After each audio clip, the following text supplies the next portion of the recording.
Okay, everyone. Hi, welcome to this evening's session, and thanks very much for joining us. My name is Ed, and I'm an academic researcher based at the University of Cambridge, and I'm also one of the co-conveners of the Social Power and Mental Health Conference.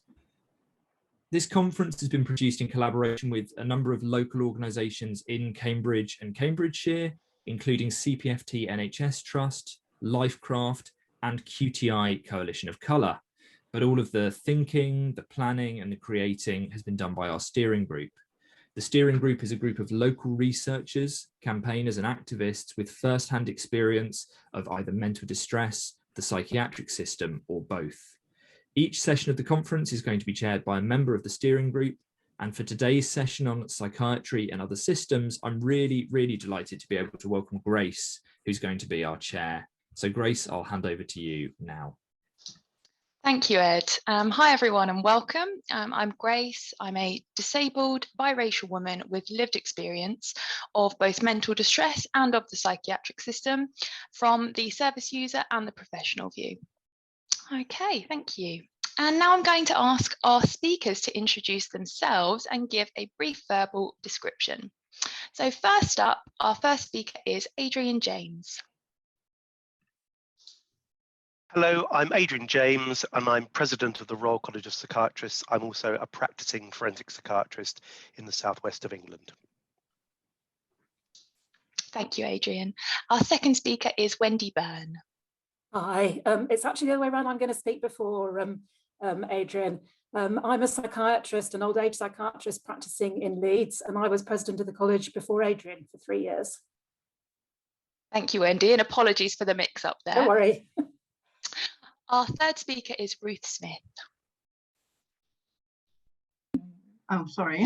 Hello, everybody. My name's Ruth Smith. I'm a carer stroke family member for my daughter, who is here with me, who has been experiencing lots of mental health issues over the past 16 years.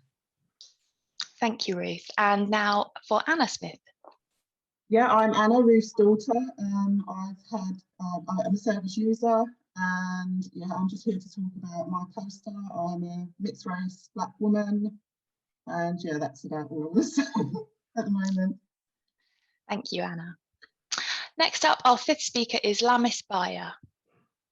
Thanks, Grace. I'm Lamis Baya. I head the Recreate Psychiatry project, and I'm also the chair of Mental Fight Club, the charity which runs the Recreate Psychiatry project and the Dragon Cafes, and I'm very pleased to be here. Thank you, Lamis. Our sixth speaker is Neil Armstrong. Hi, I'm Neil Armstrong. I'm an anthropologist based at Oxford working on mental health, and I also am a research fellow for Recreate Psychiatry. Thank you, Neil. Our seventh speaker is Simon Duffy. Hiya, I'm Simon. I run a think tank based in Sheffield called the Centre for Welfare Reform. Thank you, Simon. Our eighth speaker is Glyn Butcher. Hello, my name is Glyn Butcher. I'm a person with lived experience of 40 years in mental health services as a person with lived experience, and also a carer for my mum. I'm also a peer supporter at the People Focus Group. Thank you, Glyn. And finally, our ninth speaker is Wendy Joyce Clark. Hello everyone, good evening.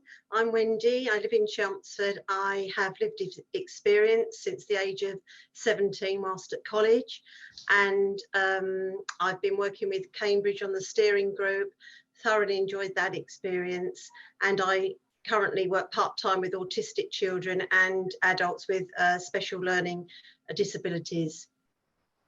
Thank you, Wendy, and thank you all for those lovely introductions. Now it's time for our first talk. Before that, I'd like to give you a brief content warning for all the talks in today's sessions. There will be references to mental illness and to mental distress throughout, and there may also be references to other potentially distressing issues. For people who are joining from the UK, a list of organisations that can offer support if you become distressed can be found at bbc.co.uk/action9. Okay, our first speakers are Adrian James and Wendy Byrne, and their title is The Stigma of Mental Illness, a View from the President of the Royal College of Psychiatrists. Thank you. Over to Wendy and Adrian. Thank you. I'm just sharing my screen. Right, so hopefully people can see my slides. Thank you very much for asking me to talk. I'm just going to spend a few minutes talking about my perception of stigma and mental health. About me, I've been a psychiatrist for 38 years now. I was president of the Royal College of Psychiatrists from 2017 to 2020 before Adrian took over. For those of you that don't know, the college is a professional body that supports psychiatrists, and it sets the standards of psychiatry in the UK. It's funded by psychiatrists, it's not part of the NHS, and it has 19,430 members, and we have members all around the world. So I first came across stigma against mental illness when I was at medical school. When I was in the second year, I did a project on people who'd taken overdoses as part of a sociology course. And I was stunned to discover the negative staff attitudes. I thought, these are people at a terrible point in their life. They're feeling so distressed that they've potentially could have killed themselves. And I was amazed by the negative attitudes that I picked up. It really surprised me and made a big impact on me. During my psychiatry attachment as a medical student, I was told by friends, non-medical friends, never to go in a lift with a psychiatric patient. And when I did choose psychiatry at the end of my medical school training, my supervisor was disappointed. What he actually said to me was, "You don't have to be a psychiatrist, Wendy, you're a good doctor." So, before I'd even started, I was aware of some of the attitudes. While I was training, I saw that psychiatric patients were stigmatized during their treatment for physical health. If they became unwell and went to the general hospital, I could see that they were stigmatized. Often they weren't believed. And the stigma widened to psychiatrists. I did my first psychiatric job in Southampton, where I trained, and I knew quite a lot of the other doctors. There wasn't a problem.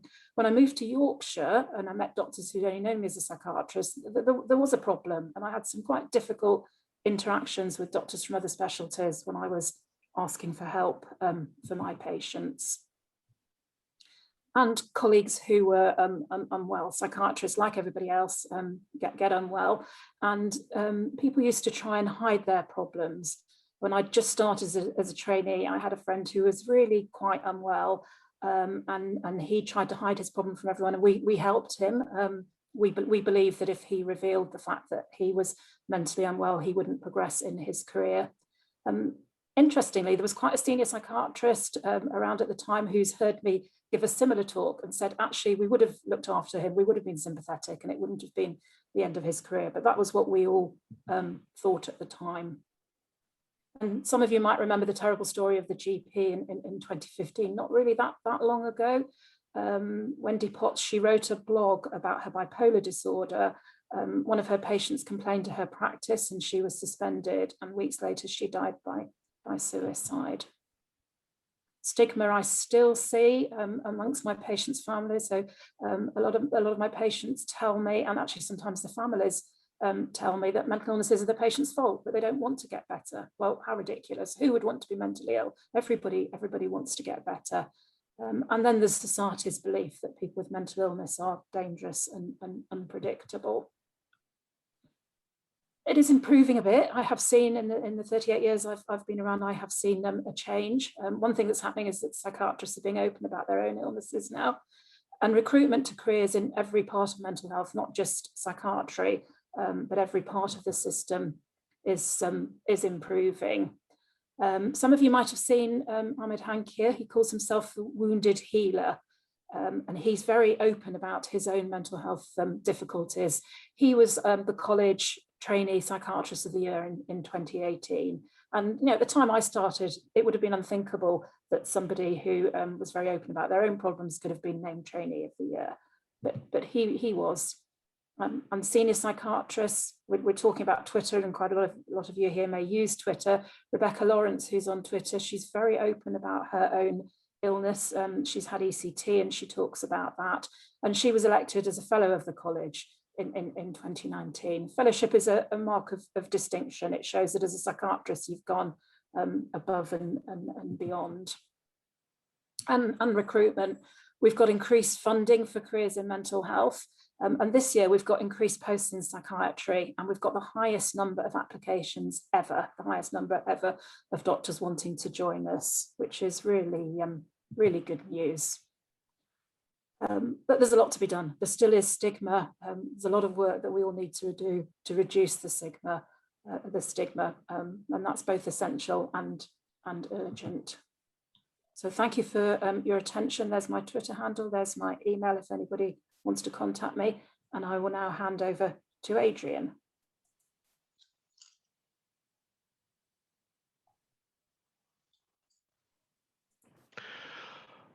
Well, thanks, Wendy, and thanks, Grace. I'm delighted to be here, and congratulations to CRASSH on your 20th anniversary. Why do we have stigma? I mean, my own personal view is it's mostly to do with ignorance and fear.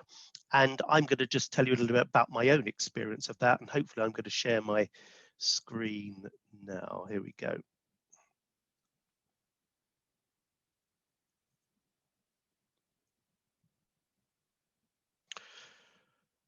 So I'm the 47th president of the Royal College of Psychiatrists. I'm a practicing clinician. I work as a forensic psychiatrist, that branch of psychiatry that helps people who have both a severe mental illness, but also have had contact with the criminal justice system. So my priorities as president are equity between physical and mental health, championing diversity, supporting the workforce, and putting sustainability at the heart of all we do. So I have had personal lived experience of mental illness. I guess if I'm to be absolutely honest, before I had a depressive illness, which is back now in 2006, I probably was somebody who thought mental illness happened to other people, that there were people who might get a mental illness and those who didn't get a mental illness. And I developed an illness. It was rather sort of complicated, as always with these things. There were lots of contributory factors to it. Some of it I found a bit mystifying. But I went to see my GP and I said, look, I've either got something really majorly physically wrong with me, or I think I've got a mental illness. I think I've got depression. And it was very interesting. My symptoms got worse. I was really in quite a bad place. And when I went back to my GP and I was signed off work, my GP tried to persuade me to say, we'll put on your certificate stress at work.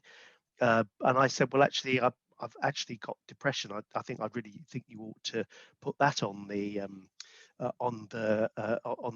certificate. And in those days there really was, and I think still to some degree, there was almost sort of pressure to say, well, don't say you've got a mental illness, particularly if you're a mental health professional, which is a very strange thing really when you think about it, but it's undoubtedly something. I'm only one of two presidents of the Royal College who have actually talked about their own lived experience. So it's very unusual.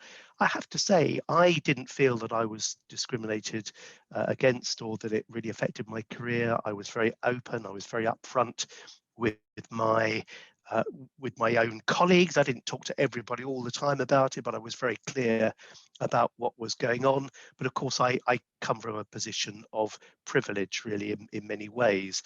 I would hope to think that I've drawn on my lived experience. I had a further episode 3 years later, drawing on that experience as the president of the Royal College. And immediately after I recovered from my second episode, I set up an organisation called the Mental Health Alliance Southwest, which was really an attempt to try to bring people who worked in services and people who have had lived experience of mental illness, bringing them together so we get away from the us and them, that people who are service users on one side, people who work in services on the other. I always had the view that anybody could experience a mental illness, and anybody could actually contribute to caring for and looking after people with mental illness. So I just want to talk about the Time to Change program. This was an attempt really to address stigma head on. The Royal College was involved with it. We didn't lead it. It was led by Rethink Mental Illness and Mind, and they set outcomes, really, to say that they wanted to see a 5% improvement in attitudes towards mental health and a 5% reduction in discrimination reported, and that the time to change champions, or people with lived experience of mental ill health, would feel empowered as a result of the campaign. And it was partly government funded and partly charitable funded. The campaign saw pledges by over 1,500 organisations pledging to have a shift in attitude. There was a bravery of many people who told their stories, Stephen Fry, Alistair Campbell amongst many. There was a film called Schizo the Movie, which was deliberately a spoofed horror film looking at portrayals of mental illness, terrible portrayals, and misleading the public. And a real change in public discourse and a willingness to talk about mental illness was something which was a very specific aim. So what actually happened as a result? Unfortunately, the funding actually has just run out, so it is no more. But comparing data, there was a 3.1% improvement in attitudes amongst the adult population.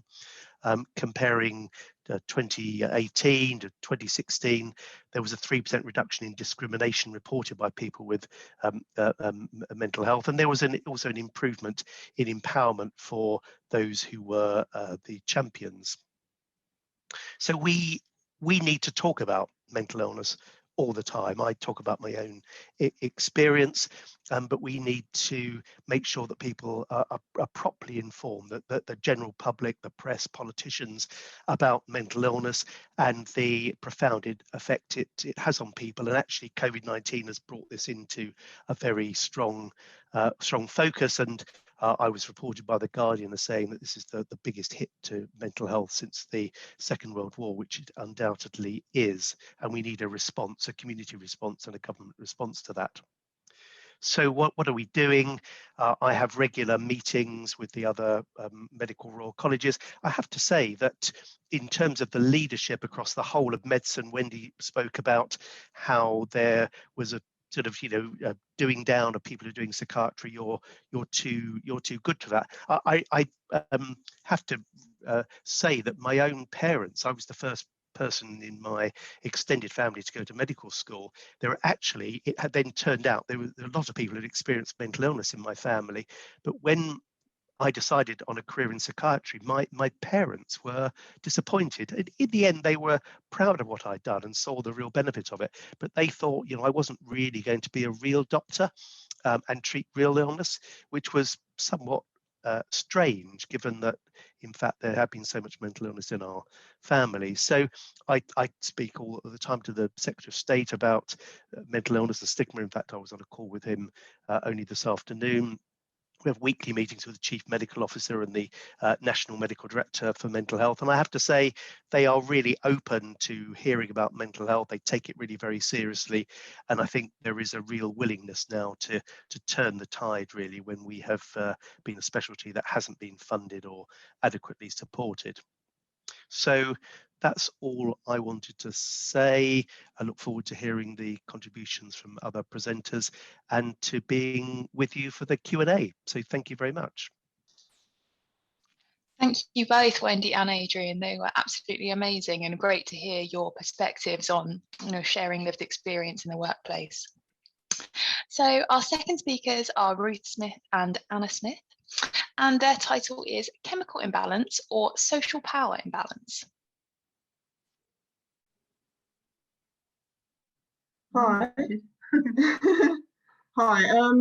Yeah, I'm Anna, and I don't know where the poster is. I can't see it myself. But I have made a poster, and it's entitled Social Power Imbalance, Chemical Imbalance or Social Power Imbalance. And yeah, some people might find it a bit controversial, what I've got to say about my experience over the last 16 years.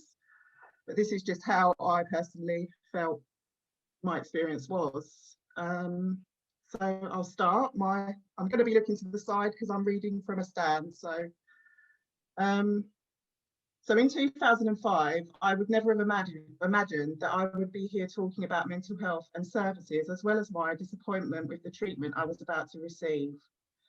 The disappointing treatment would then go on for another 16 years. It is those years that this poster I've created represents. In 2005, I was assessed and treated by the home treatment team during my initial crisis. I was not asked any questions relevant to a young person who hadn't been in contact with the mental health services before. Discussions were rushed, and it was frightening for me. Different team members visited all the time, so there was no continuity or consistency. No relationship of trust was developed. The team were very eager to give me medications, but did not explain how they could affect me. The issue of adverse effects was never addressed. Some team members made assumptions about me, leading me to more anxiety and paranoia. Overall, their communication was not clear or compassionate. Basically, my voice was not heard. Although I was comforted at first by their intervention, I was disappointed by the severe side effects of the medication. It drove me to believe that nobody understood my predicament. I experienced the medication as making me feel worse, confused, anxious, and more suicidal. I began to think of various ways to end my life and felt compelled to do something to stop the unbearable bodily sensations, hallucinations, and thoughts I was experiencing since taking the medication. I thought that nobody knew what to do and felt unable to express myself. Suicide was the only way out for me to resolve the issue. I never imagined that would happen as a consequence of taking medications. I often feel like my experience was a very strong example of negligence, in the sense that my whole social makeup was neglected or ignored. The post that I created, entitled Chemical Imbalance or Social Power Imbalance, reflects this for me, how aspects of my life were not explored but swept under the carpet. I had wholeheartedly trusted the common belief that I had a chemical imbalance, which could be treated with medication. I became more disempowered by the treatment. Hopeless and apathy set in, my quality of life decreased and my sense of self diminished. My experience was traumatic, but thankfully I survived my suicide attempt without any lasting damage. Yet I still feel that for many years my reaction to the medication was also swept under the carpet, with no acknowledgement that the medication had a major influence on my suicide attempt. Subsequently, I was treated with more medication and given another diagnosis. I feel that I was silenced, and I did try to forget about the traumatic event and its impact, hoping I would make a full recovery. Unfortunately, due to a lack of compassion plus ongoing stigmatization, my journey was hindered in unimaginable ways. Eventually, and somewhat thankfully, I woke up to a harsh reality, and it was a bitter pill to swallow. The topic for this conference, social power and mental health, struck a chord in how I've been feeling for many years. There is no escaping how entwined these two issues are with each other in my mind. I feel I've come full circle regarding these issues, but now with more of an informed voice. The treatment I received obscured the power imbalances which I was beginning to notice. It is painful for me to realise that this has taken so long to understand that the power imbalances exist and come in different forms. I really thought I would be offered a valuable service and that the pills would mend the situation. Looking back, I would have appreciated more honesty, even if it wasn't what I wanted to hear. I've come to the conclusion that making assumptions and over-medicating people is giving false hope and potentially ruining lives. It is really difficult to accept that there is nothing much beyond the current mental health services. The mainstream culture is difficult to re-engage with. For me, the mental health system is not working. Sometimes I question whether a mental health service actually exists because it has been so disappointing for me. And that's all I've got to say about my poster, I'm afraid. I'm going to pass over to Ruth.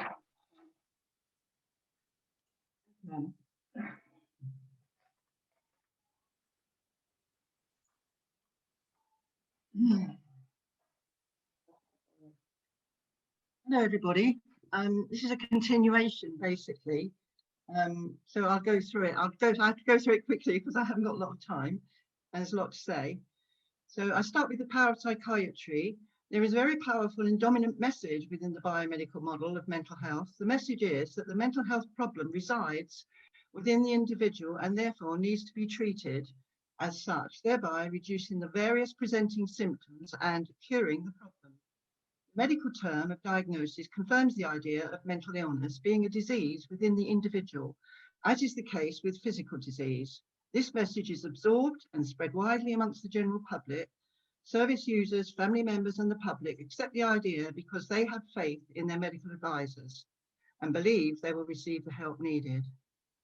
Diagnosis may be helpful for some and can bring welfare benefits, but it can also bring about a low sense of worth, particularly because of widespread stigma amongst the general public and the media. For many service users, psychiatric medications have adverse side effects, particularly when used long-term. These medications can lead to dependency, and it is often extremely difficult to reduce or discontinue their usage. To compound the problem, there is very little advice or support offered to people who do wish to reduce or withdraw from their meds. In effect, people could be trapped on medications without any prospect of coming off them. Information about this problem is very rarely explained to patients before the medication is prescribed. Over time, the biomedical approach can cause a person to gradually view herself as a long-term patient, particularly if the situation involves difficult after effects from numerous hospital admissions. With increasing traumatic experiences as a mental health patient, low self-esteem can plummet even further. The stigma of mental illness is very pervasive, both in society and within the mental health services themselves. So where is the hope, and how is one to live a life with some quality and meaning? The sense of loneliness and worthlessness can be profound. For family members and carers, lack of knowledge and power. Family members and carers frequently provide support and do so willingly. In my case, I try to help as much as possible, but often felt excluded by the mental health services. Over time, I began to realise that I was a useful economic asset to them. I was not regarded seriously as someone with a valid contribution to make regarding my daughter's health and care. My questions and concerns were often disregarded. Over time, I recognised that the issue of service user confidentiality could be used as a smokescreen, allowing mental health services to exert exclusivity and power over service users. I realised that the culture of exclusivity and expertise within the mental health services was deeply ingrained and the boundaries were impenetrable. So the turning point for me, reclaiming of power and knowledge. After the first 3 or 4 years of attempting to work with the mental health services, I began to wonder whether the treatment provided by them could transform vulnerable and distressed people into long-term patients by introducing them to a way of life dominated by the biomedical model. I was keen to find alternatives to that model and began to read more, go on websites, attend conferences and learn more about the anti-psychiatry movement. I gained confidence and knowledge in this way. I was learning much more about the dangers of long-term dependency on the medications and becoming increasingly concerned about the adverse effects, both physically and mentally. I couldn't understand why psychiatry continued to prescribe them whilst more research was showing how harmful these medications can be. I began to realise that most psychiatrists I met did not seem interested in anything except the dominant medical model. Fortunately, I have now discovered some psychiatrists who are critical of the model and do wish to see changes. Sharing power, an alternative approach. About 5 years ago, I heard about the open dialogue treatment for psychosis, a successful way of working, developed and used in Finland over the past 25 years, with much less reliance on medication. A large research study of open dialogue treatment is now taking place in a few NHS trusts in the UK. One of these trusts in London is providing a service for people who are not currently in crisis, but who wish to receive a different approach from the usual treatment. The service is called Dialogue First, and my daughter and I are receiving a service from them. In contrast to the usual mental health services, I do feel included with Dialogue First as it embraces family members, friends, and people in the network of the service user. The approach is very different, humane and inclusive, with the emphasis on being heard and finding meaning rather than providing a treatment. I feel it would have been so much more constructive to have had this kind of service during the first crisis so many years ago. It has become clearer during our sessions with Dialogue First that much of my daughter's mental and emotional distress has been caused by several issues occurring during her lifetime. Aspects of social power have been explored, such as gender, ethnicity, racism, class, bullying, educational issues and identity. None of these issues were discussed previously as they were not regarded as important or relevant. They did not appear as symptoms. Only presenting symptoms of distress, such as low or high mood, sleep patterns, eating problems, exercise, any signs of psychosis were discussed and treated with medication. During our sessions with Dialogue First, issues of social power have been recognised as immensely troubling problems experienced prior to the mental health crisis in 2005. Instead of being addressed at the appropriate time, these problems have been completely ignored, whilst even further traumatic events have been experienced as a patient within the psychiatric services. Being given space and time with Dialogue First to talk meaningfully about past traumatic events, we have gained a much wider perspective about power. Certainly, there is less emphasis placed on the internal world of the individual, and particularly with regard to biochemical issues. In fact, it has become more apparent that the chemicals and medications could be doing more harm than good. Personally, I do not believe that mental health is a diagnosable disease or simply a chemical imbalance which medication can cure. Life is much more complex than that. However, it is a very long process to overcome 16 years of toxic medications, several hospital admissions, and the extremely traumatic experiences we have both suffered due to the lack of any helpful mental health provision. It is shocking that people are still being treated with medication as a first line of treatment when there is substantial evidence about the harm it can cause when taken long term. Adverse effects include extreme weight gain, diabetes, metabolic syndrome, severe heart condition, cognitive impairment, tardive dyskinesia, possible brain shrinkage, and a much earlier death than normal lifespan. Who would wish to receive such treatment which appears to be doing so much more harm than good? But what other choice do we have? What do we do when we are on the threshold of a crisis, when help is needed for people who experience extreme emotional distress and they are at risk of possible harm? When the situation has gone far beyond what I can do on my own and I'm exhausted through lack of support, living with this situation is terrifying, both for the service user and for the carer, family or friend. The crisis begins to escalate dramatically, constructive help is unavailable, and the situation gets increasingly beyond our control. This is when I am in between a rock and a hard place. This is when I would like to call in a service such as Open Dialogue, who I know would respond very quickly and provide a team that would help and support my daughter and myself through the crisis.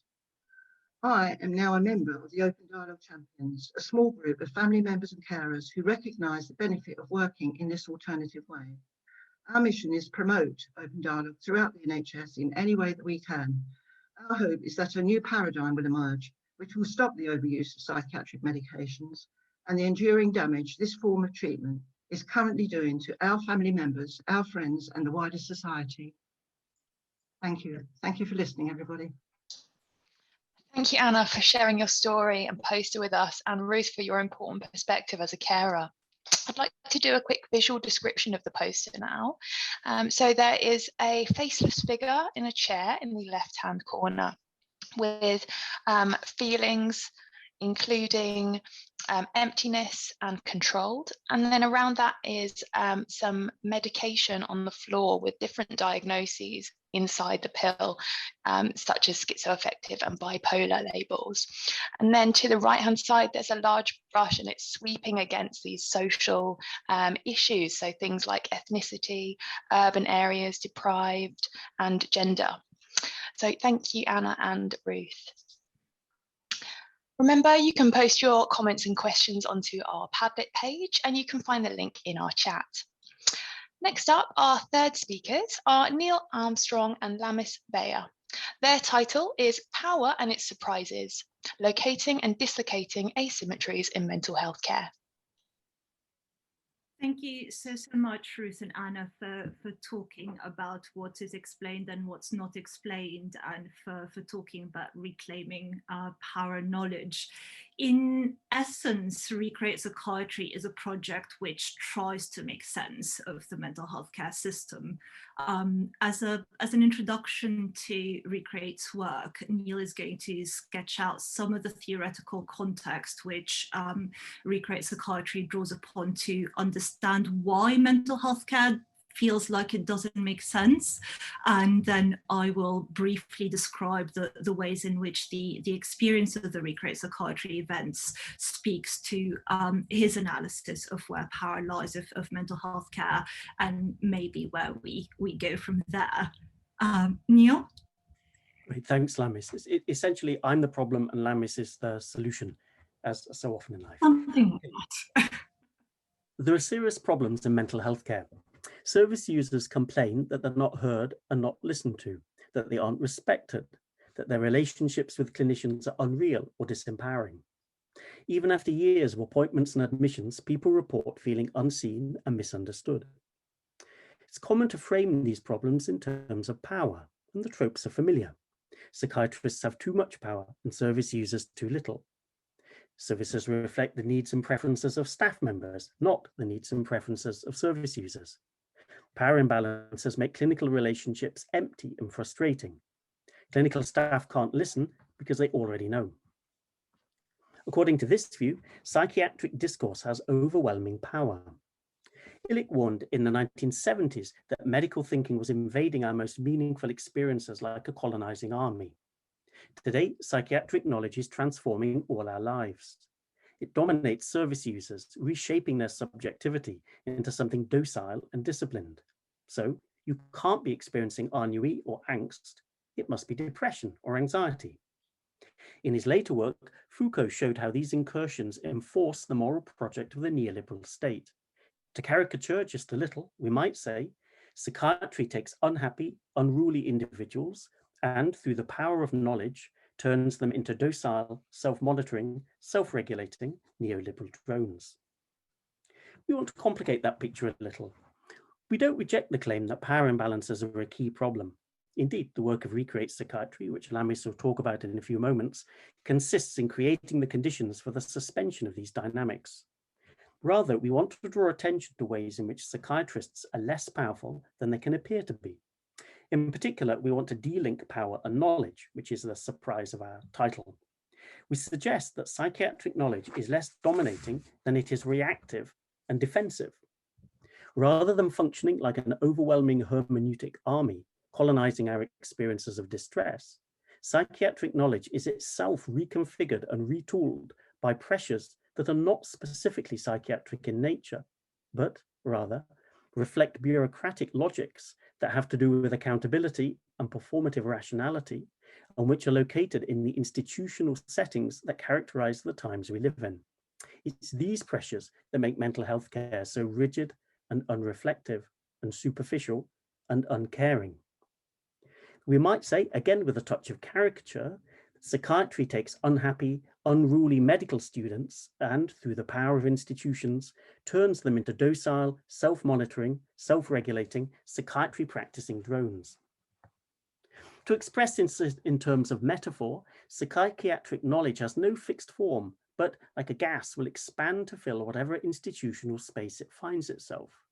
Simply introducing service users into mental health care, or improving training, or redirecting research into new interventions won't solve these problems because they don't arise out of powerful knowledge, but out of a powerful institutional setting. If we need a new psychiatry, what we need is new ways of organizing. To illustrate our argument, we offer an analogy. Imagine a spy film in which an American agent, could be anywhere, but let's just say an American agent, meets a local informant in a hotel room that has a hidden microphone in the lampshade. The agent knows about the bug and wants to use it to confuse and mislead the enemy. But the informant doesn't know about it at all and believes he's just there to give information. So when the agent talks, she appears to be addressing the informant, but really she's thinking about the enemy agents listening in. But imagine how the informant feels. He thinks this is a normal conversation, but he knows something's off. Things are being said that just don't seem right.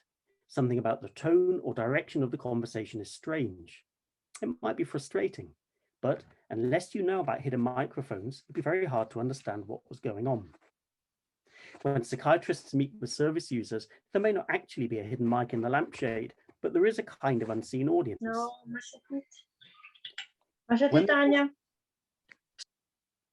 When we're talking to service users, clinicians are also addressing colleagues, managers, and scrutinizing bodies to whom they're accountable.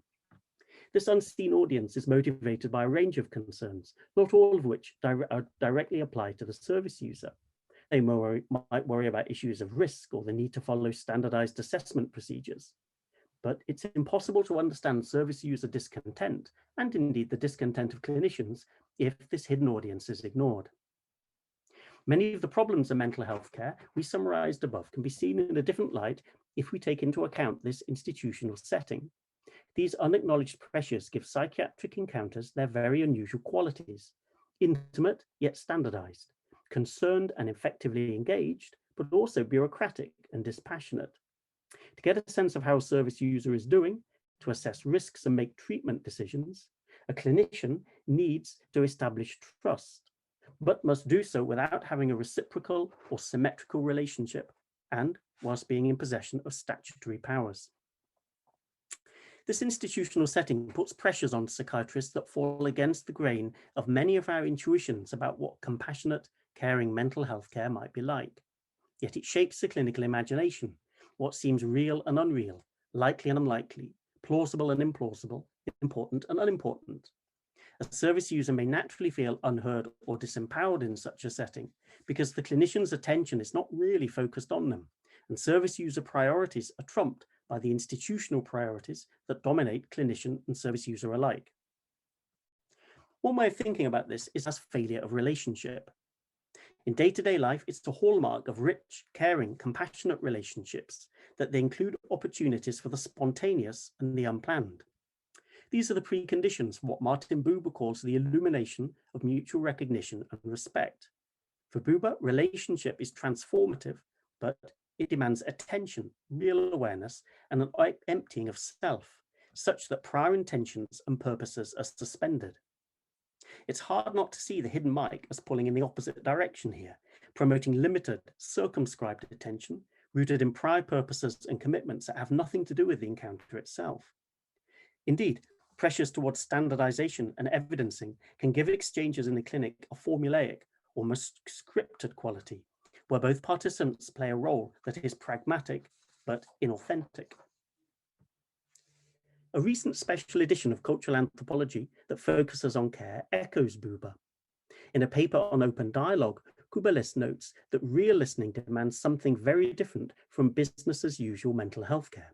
She puts it like this: to let go of the need to fix the family, to ameliorate the crisis, to provide a return to normalcy constitutes a very different kind of care, one less about intervening to repair and more about tolerating the discomfort that forms part of not knowing how the crisis will resolve.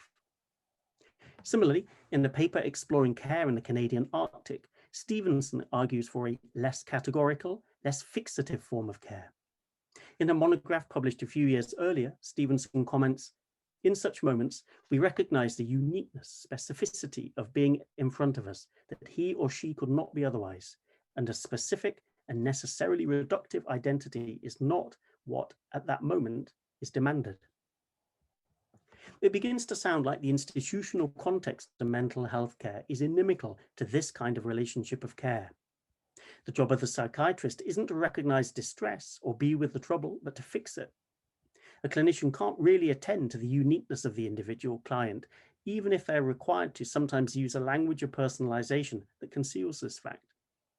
The kind of self-emptying and openness that Buber saw as being the heart of dialogue is simply impossible in an accountable bureaucracy. In the terms of our analogy, the hidden mic transforms the encounter. If a patient feels unheard or unrecognized, they are, by this account, correct.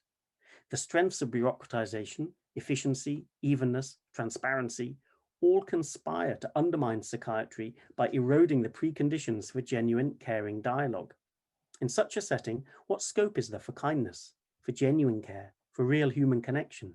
Yet, what would it mean for psychiatry if kindness and human connection were removed? Or what indeed would it mean if we found ways to reintroduce human connection into that encounter? I'll answer that, shall I? Thank you, Neil. To start as we have with the theoretical context of Recreate Psychiatry is to start where Recreate Psychiatry started and to foreground the world it wants to bring about. As with most things interesting, Recreate Psychiatry started with something of an inkling that there is something wrong with mental health care, and with a theoretical itch, diffuse but persistent, there is something wrong with mental health care which none of the readily available explanations seem to quite explain. And so we set out to try to understand the contemporary mental health care system. It seemed a reasonable thing to do. It seemed a reasonable thing to try to understand this hegemonic mode of thinking which holds sway over much of our lives. It partly seemed reasonable because we were making an assumption at the time that the reason the mental health care system made so little sense to us as a concatenation of humans interested in falling or not falling under its sway, in working or not working within or alongside it, must have been that we simply did not know enough about it. Surely, if we applied ourselves, surely, if we had a methodology that would allow us to explicate the gaps in our understanding of mental health care, it would make more sense, right? And surely, if it made more sense, it would feel more livable. That's sort of the premise of Recreate Psychiatry as a human endeavor.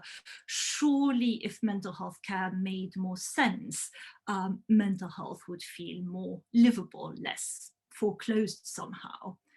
And so it seemed reasonable to bring as many people from as many perspectives as possible into a room and to bring our disparate, sometimes discordant knowledges of mental health care into conversation with one another. Let me play you a fragment from one of our very early conversations, just to give you a sense of that emergent methodology. Here it goes. How nice it is to sit here now as equals, as it were, and thinking about all those years ago on the psychiatric ward, that how just therapeutic, just sitting down and being listened to and talking. Yeah. I mean, there isn't an obvious hierarchy here, is there? Everyone's view is the same. I just sort of think, wouldn't it be nice if we could do more of that actually on wards? But equally, Seth, like for us, it's like, it's so nice to be able to just like talk normally about the difficulties of being on wards or whatever it is. And I think one of my best psychiatric experiences, if you can call it that, was interviewing a whole load of your patrons at the Dragon Cafe. At the Dragon Cafe, finding out what everyone thinks about psychiatry, because I hadn't known huge amounts of those things, what it is to be a patient on a ward. I've only known what it is to be a psychiatrist on a ward, and you get a very skewed view. Yeah, absolutely. And as you probably know now, there's quite a lot of anger and trauma amongst people who've been through the psychiatric system. Now, from what other branch of medicine can you say the system has actually produced anger and trauma? And how many other branches of medicine would that be allowed? Well, isn't it above all else do no harm? Yes. Yes. Well, the events grew much larger. They've sort of been described as arenas or dialogical swirls, but we carried on talking without obvious hierarchy and with everybody being listened to equally. And we carried on carving out space where anyone could talk normally about what it feels like to be on a ward, or talk abstrusely theoretical flashpoints and system changing ideas, where someone could talk through the framework of their psychoanalytic training, if that's what floated their boat, or from the perspective of a life lived in forensic services, from a decolonial stance, or about epistemic injustice from the standpoint of a recently qualified mental health nurse, or about, well, care in the Canadian Arctic, or just from a place of human curiosity. Should I consider using services, having avoided them my entire life? Should I think about training as a psychiatrist? Can I continue caring for my friend without understanding the broader context of those things I witness when I go visit her, and which leave me frankly undone?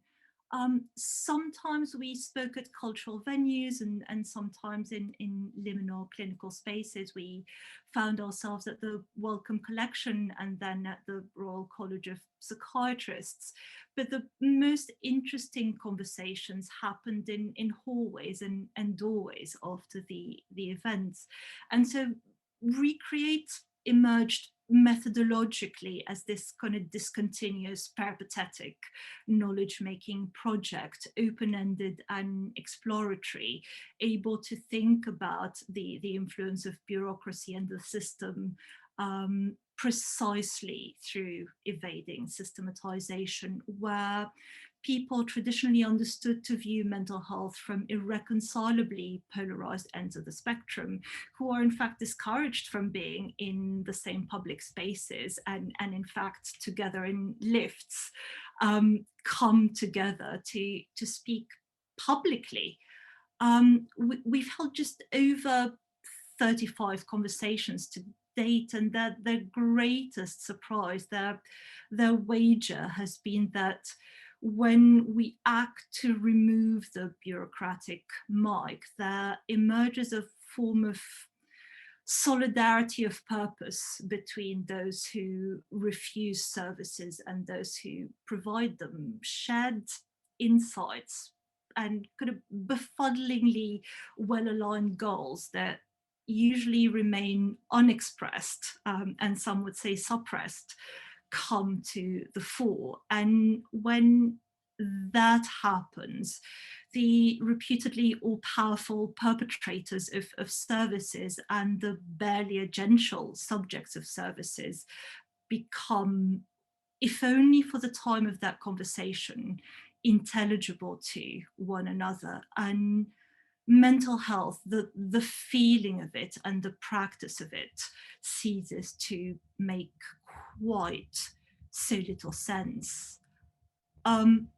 If the lived experience of Recreate Psychiatry events, as it suggests, what is impairing clinicians' ability to listen and to care are the bureaucracies of accountability, which shape their subjectivities in particular ways, just as they shape service user subjectivity in other ways, then what we really need are more non-transactional spaces where the conditions for genuine caring dialogue are neither eroded nor nullified.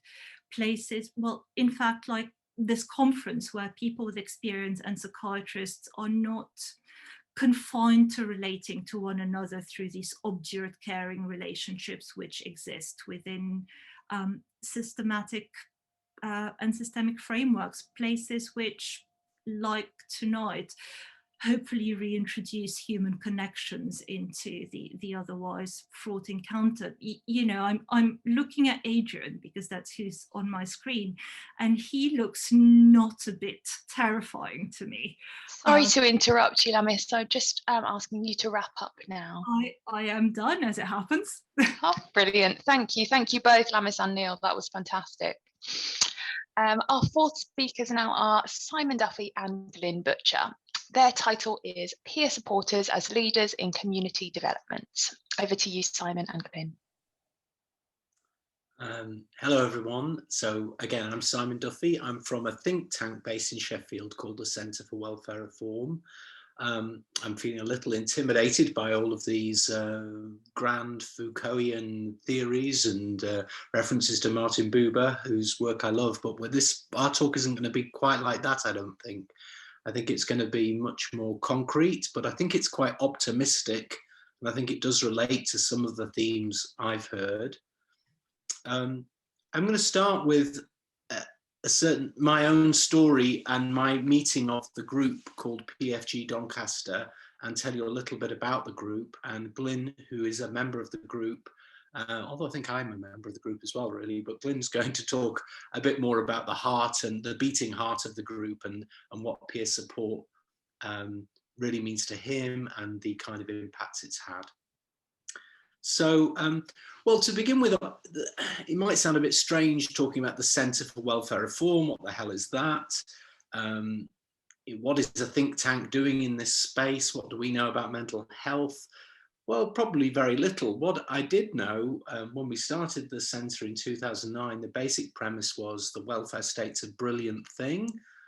Why shouldn't we try and keep making it better? Why have right-wing ideologues seized upon the notion of reform, which in their hands means destroy? Why can't we offer a more optimistic, positive vision for the welfare state? Unfortunately, in 2010, just after forming the welfare state, the Centre for Welfare Reform, the Conservative government came to power with the help of the Liberal Democrats and set about the most extreme attacks on the welfare state we have seen, along with all sorts of very negative impacts on people's mental health. So there's a very interesting conversation to be had about real brutal power and mental health, isn't there? I mean, we tracked the impacts of austerity, the attacks on disabled people, the attacks on services, and the devastating impact that had on people. We discovered that these things could happen without any response, that the media and the public sector itself and the professions and charities quite quickly would become complicit with these things. In fact, I was talking to one policy advisor to a leading mental health charity. When I said to him, why do you not say to the Department of Work and Pensions that the reforms that they're bringing in are damaging people's mental health? He said, well, if we said that, we wouldn't get the meetings, would we? So at that point in 2010, 2011, I guess I was beginning to realize what a steep climb it would be to begin to find a more positive path for the welfare state. But I was very fortunate that just down the road from Sheffield is the proud town of Doncaster, and in that town was a woman called Kelly Hicks. Kelly was a social worker in Doncaster, but she left the council's social work team really a little bit dismayed about the things she was seeing. And she set herself up as an independent social worker. And many of the people who came to find her, she didn't have any funding or anybody behind her, she just did this out of personal integrity. Those people had mental health labels strapped to them, were going through crisis and wanted assistance. In particular, they wanted to have what are called personal budgets, or sometimes personal health budgets. So Kelly got in touch with me because for my sins, I'd created personal budgets 10 or 15 years earlier. And so I came over to Doncaster to try and help give advice on how she might be able to get such services, which of course are about getting some power into the hands of individuals. But what I really noticed about the way the group worked was Kelly was such a brilliant facilitator of the group as a group. She never said, what can I do for you? She always turned that around and said, what can we do together? And I think in that simple change was a lot of the magic that then took on much greater and greater forms. In fact, eventually the group were able to bring about, through advocacy and work, were able to bring about changes in the system, and people got access to personal budgets, but that wasn't the real magic. The real magic was when the group started to realize that rather than money, what they had was the ability to help each other. People helping people was what peer support turned into. And I've been basically the kind of tame collaborative researcher with this group ever since. So we've published a number of reports. I'm in the process of writing, I think, another report at the moment, which we'll publish in a wee while. I'm not going to bang on and on about how brilliant this group is, but they've taken the idea of peer support well beyond the notion of just a small adjunct to the mental health system. They are the beating heart of a transformed mental health system. They're now providing crisis services in Doncaster. They're getting funding from the mental health system itself, but not to provide peer support in the old broken system. They're providing peer support in the community. There are hundreds of people in Doncaster in PFG. One of my roles has been to calculate the equivalent service cost for PFG, or service value for PFG services. In 2019, we calculated that the work that PFG did was equivalent to £3.2 million worth of services. However, PFG received a grant that year of £45,000. And I know that's bringing it down to money, and this isn't really about money, but that just gives you a sense of what we're really talking about here. People helping people, which I think is in a way in the last talk, that was a very sophisticated version of people helping people. But in Doncaster, that means people rolling their sleeves up, getting out, doing stuff together. And even in these mad COVID times where we can't physically meet up, people have been helping each other using technology, using phones, using every blessed means they can to make each other's lives better. So I think that's enough from me, and you can now hear from the wonderful Glyn. Hello everyone, my name's Glyn Butcher. I'm a person with lived experience over 40 years in mental health services and also as a carer for my mum with schizophrenia. I'll be talking today about the magic of peer support. First of all, I want to just say that I haven't got a mental illness. I've got a diagnosis of personality disorder. I've got OCD.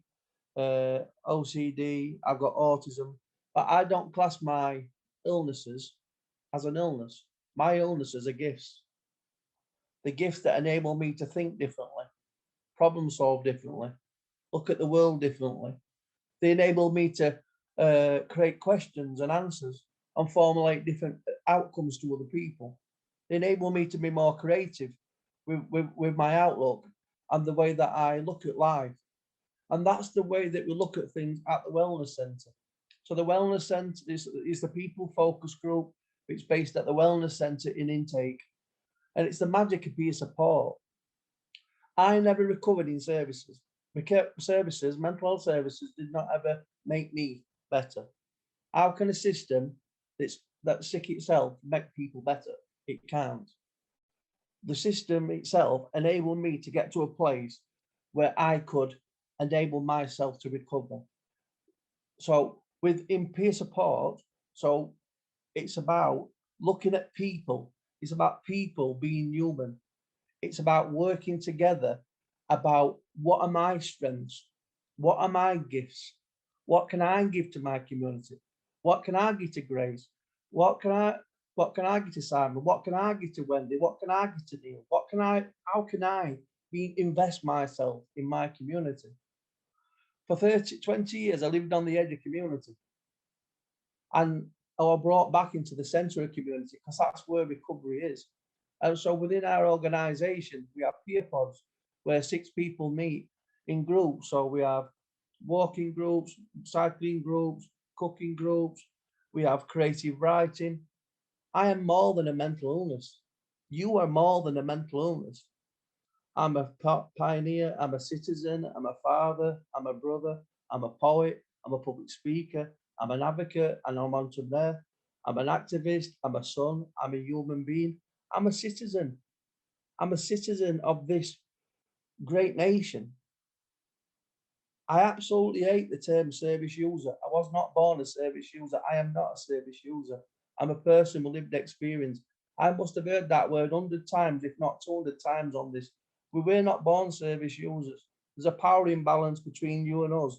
Service users, you're the experts. We're not. That's not true. People with lived experience who have to live with this every day are the experts on themselves. You're just coming in for a bit of guidance sometimes. And it's the communities. People don't get better in mental health institutions. They get recovery in communities. Recover by giving opportunities, fantastic opportunities like you've given me today, to be able to tell my story, for me to be able to change my narrative, for me to arrive in my own life, for me to give, for me to follow my dreams, for follow my ambitions. That's what the people focus group gives you. The people focus group gives you hope in you. The people focus group gives you the ability to problem solve and to be skilled. I can't write very good. I will learn to read and write when I was 36. I've got autism, I've got sleep apnea, I've got diabetes, I've got asthma, I've got all these other conditions that are supposed to make my world smaller. But within the people focus group, all these things are accepted about me. But I do the public speaking. I deliver training on mental health. I chair the Mentally Well Alliance on behalf of the PFG, with the CCG, the RDASH, with the council, with all these different community groups. We collect, within the people focus group, we know that together is stronger. We work with countless partners such as Mind, Rethink, Women's Aid, Stainford for All, Edlington Hilltop, powerful groups that we know together we're an engine and a force to be reckoned with, because that's how we work together. We haven't got all the answers, and neither has mental health services, but together we're stronger. So our role and the things that we do is we help people connect. The power of connection, the power of connecting with each other, the power of building an associational life, the things that matter to you, good homes, good careers, good lives. People be able to manage their own symptoms, being educated about what the symptoms and what the side effects of medication are. The people focus group doesn't define you or allows anybody else to define you. It shows you how to define yourself, and it shows you how to live life, not just exist. People with mental health problems deserve to live life, not be oppressed by a service that keeps them down and treats them like a parent-child. If we don't agree with what you're saying, you take the service away. Community doesn't do that. Community empowers you. People in the community come round you and help you cook and help you clean and learn you how to do hygiene. And you paint their fence. So we do time banking. I paint somebody's fence. They make me a cake. They'll write me a letter. It's the community that heals the community, and that's where the power lies. Sometimes services just need to get out of the way and let the community do it for themselves. I thank Anna and Ruth today, because they're totally inspirational, their talk that I heard earlier on. And it's just that knowing that other people like me are pioneers out there having a voice. The community, PFG, gave me that voice. Simon has given me that voice by allowing me, with a mental illness over 40 years, to be a fellow in the Centre of Welfare Reform.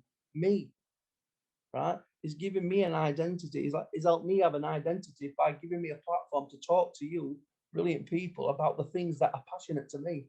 As a mental health patient, why can't I have dreams? Why can't I have passions? Why can't I love? Why can't I cry? Every time I make a mistake, you're mentally ill. Don't people without a mental health problem make mistakes? Or is it just people with mental health problems? Don't people without mental health problems make bad choices? Or is it just me? And I just want to say thank you, everyone, for giving me this opportunity. Bye. Thank you so much, both Glenn and Simon. It's lovely to hear about, that person-centered and strengths-based outlook. Throughout the conference, we're also going to be hearing some of the local journeys from members of our steering group. I'm now going to hand over to our steering group member. We've got some background noise. Everyone could mute themselves, please. Thank you. So I'm going to hand over now to our steering group member, Wendy Joyce Clark, who is going to present with us her local journey. Thank you, Grace. And all the talks have been fantastic, I must say. Can you hear me okay? Yes, we can. We've still got some echo.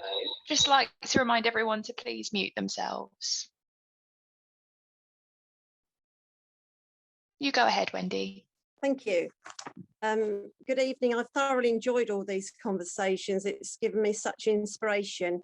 So throughout my junior and senior school years, I recall suffering from anxiety and not feeling good enough compared with others. This was combined with a seasonal affective disorder. At age 18, my first permanent job was working for Reuters as a board-level personal assistant.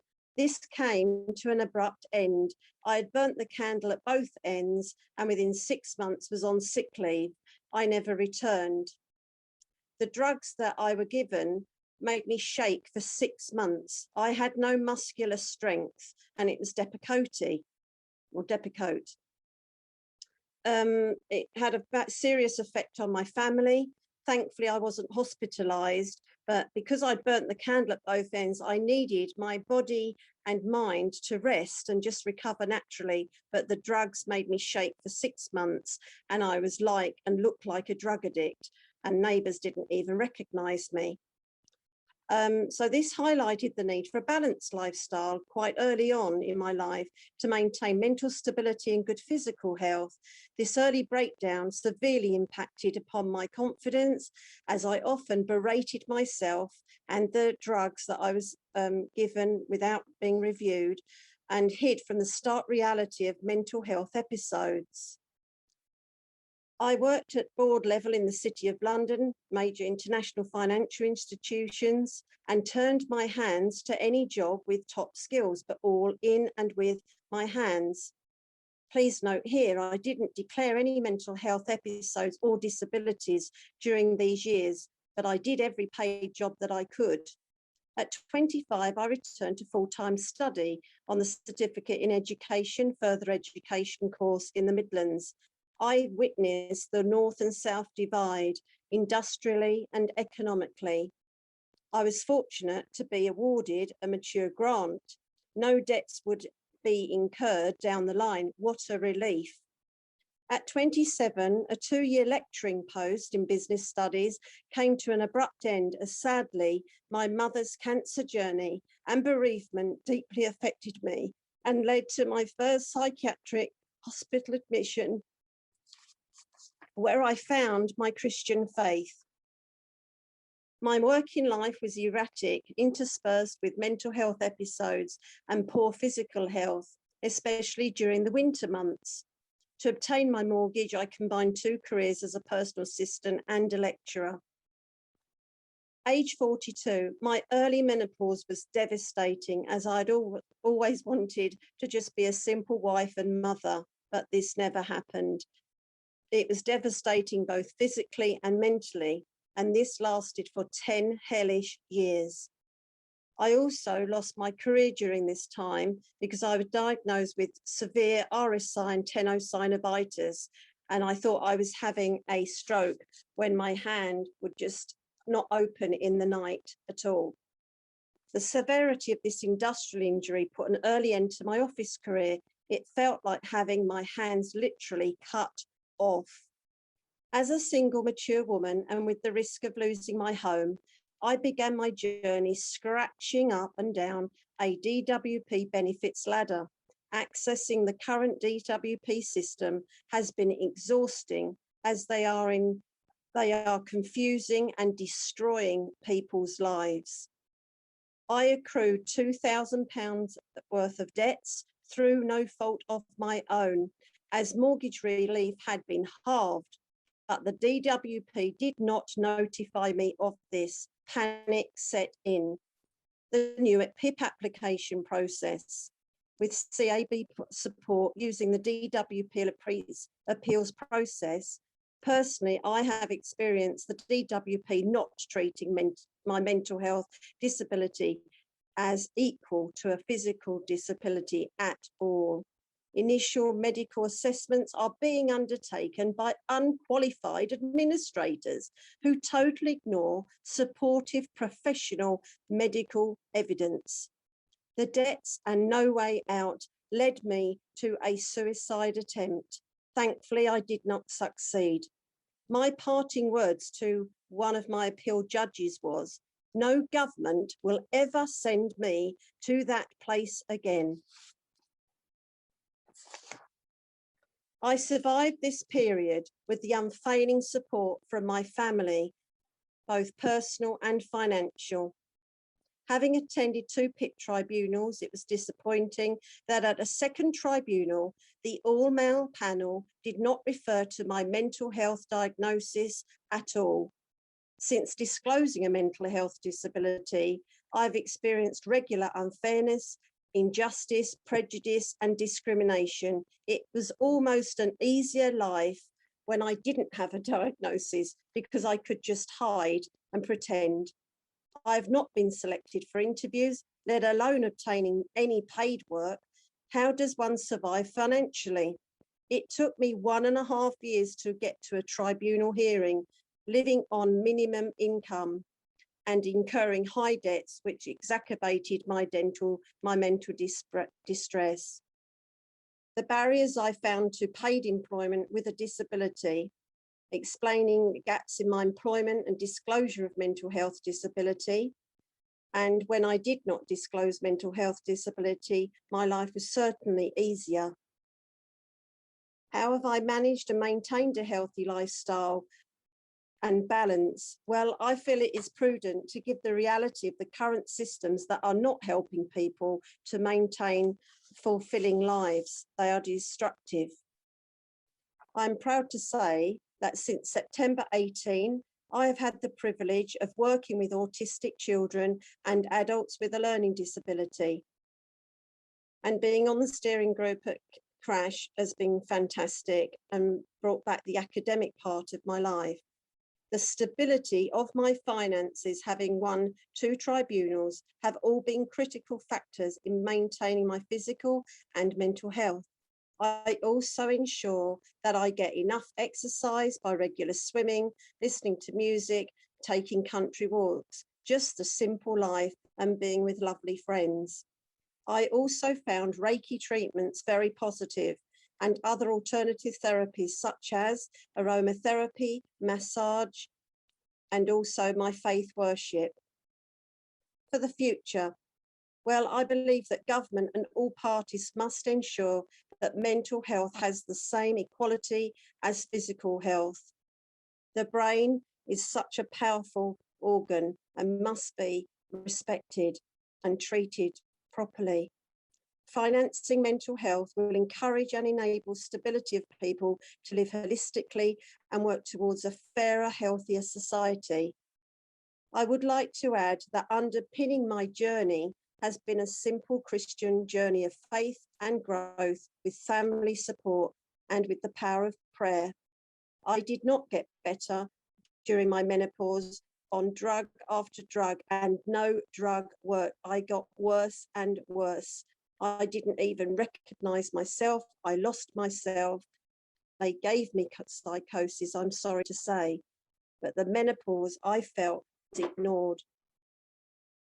So I can recommend for further reading Reiki and its positive effects on mental health, including the medical professionals' comments, the Morning Star, the Job Centre Death, Loach calls for an end to fit for work tests in November 19, and thirdly, Caitlin Moran, her article in the Times 2018 on the cruel and ugly universal credit system that has been introduced. Thank you for listening. Thank you so much, Wendy, and thank you to all of our speakers. Just before we move on, I'd like to address that a range of perspectives on our psychiatric medications have been shared this evening, but we want to stress that it is dangerous to come off medications without supervision, and please always consult someone in your healthcare team with any concerns you have. After the conference, the steering group are going to be putting together a roadmap for mental health to be shared with decision makers in Cambridgeshire and nationwide. This will build on the themes discussed in the conference, and we will please ask you to go to Padlet after the conference has ended and reflect on the content of the talks you've heard this evening. We'll also be sending a format to everyone after the event so you can fill your thoughts in then. This is actually all we have time for this evening. Unfortunately, we haven't had a chance to ask our panel any questions live, but I invite our speakers to head to Padlet and to look at the answers and maybe answer some questions that we haven't had enough time to get around to. Thank you so much for joining us, and a huge thank you to all of our speakers: Adrian James, Wendy Byrne, Ruth Smith, Anna Smith, Lamis Bayer, Neil Armstrong, Simon Duffy, Glyn Butcher, and Wendy Joyce Clark. We have events running for the rest of the week, which you can find on our website. Simply Google social power and mental health, and we hope to see you at one soon. Thank you so much, everyone, and have a lovely rest of your evening or day, depending on where you're coming in from. Thank you.